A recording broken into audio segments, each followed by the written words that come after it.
to the community is we haven't forgotten. We have a duty to do, and we're still doing it. Whether it's advertised or not, we're still working hard for you. The Westminster Police Department just solved their oldest cold case, a murder that's nearly half a century old. It took dozens of detectives, thousands of hours at a case file, over 3,000 pages to find justice for Teree Becker.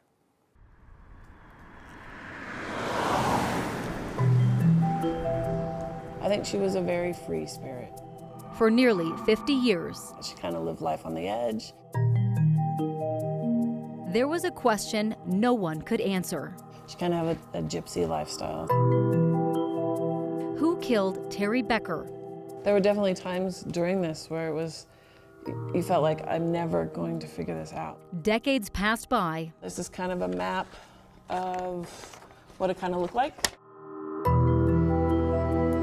A lot has changed. Now it's a developed area. One thing that never did, They had hundreds and hundreds and hundreds of people that we were looking at. the drive to find that answer.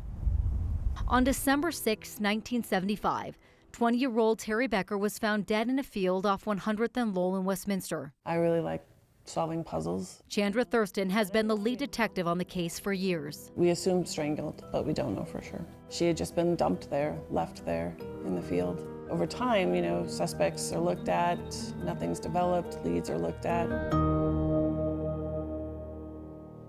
Years go by, and several sets of detectives take a look at the case, There's been a lot of ups and downs in this case. including A.C. Stutson. Where we were close so many times and then we'd kind of slip away. Until 2013. Las Vegas was working a cold case and they submitted their unknown DNA into the database. And it hit to our DNA. So we knew that the two cases were involved. The suspect was likely the same in both. But who that DNA belonged to was unknown until last year, when technology and genetic genealogy pointed to a possible suspect. And this is a picture of him. That suspect was Thomas Martin Elliott, a veteran with an extensive criminal history. He commits a very serious offense against a child and is sent back to prison for life, but with the possibility of parole. Gets out 10 years later, commits the homicide in Vegas, and then about 5 months later, he kills himself in a parking lot.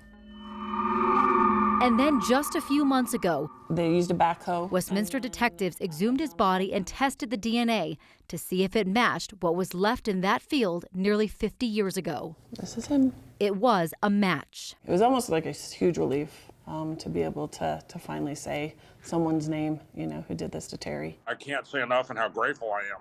Closure David Becker, Teree's only surviving family member, never thought he'd get. I just really applaud the Westminster Police Department.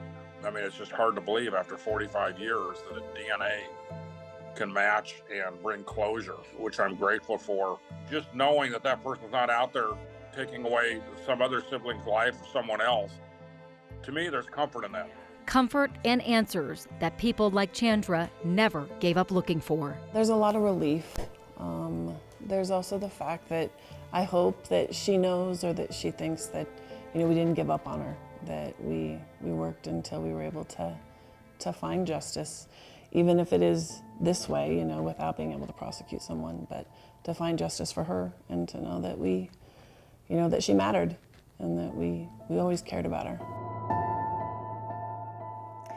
The Westminster Police Department has 10 cases right now they consider to be cold, and this has reinvigorated the department to look at some of their other cases to see if DNA technology can help solve more of them. They have all those cold cases listed on their website as well, and we have a lot more information about this case on our website at 9news.com. Obviously, we can't include all of the details in the story, but this case, has been fascinating to look at and really stumped detectives for so long, and they're just so thrilled that they could bring closure and justice for the family. And of course, we heard the detective from this story, incredibly close to this case. We also got to hear from the brother a little bit. I can only imagine what his reaction was, other than just being grateful. Yeah, he was more grateful that this person isn't out there anymore, because there was such an age difference between him and Teree. It was 8 years. So she left the house when he was 9. She was murdered when he was 12. He's like, I remember the day that they came to the door to tell us what happened, but he doesn't really have much memory besides that. He's just thankful that the chapter's kind of closed on this for the family. Well, it just goes to show you this is why they don't give up on these cold Right. cases decades after. Well, thank you for that. Let's get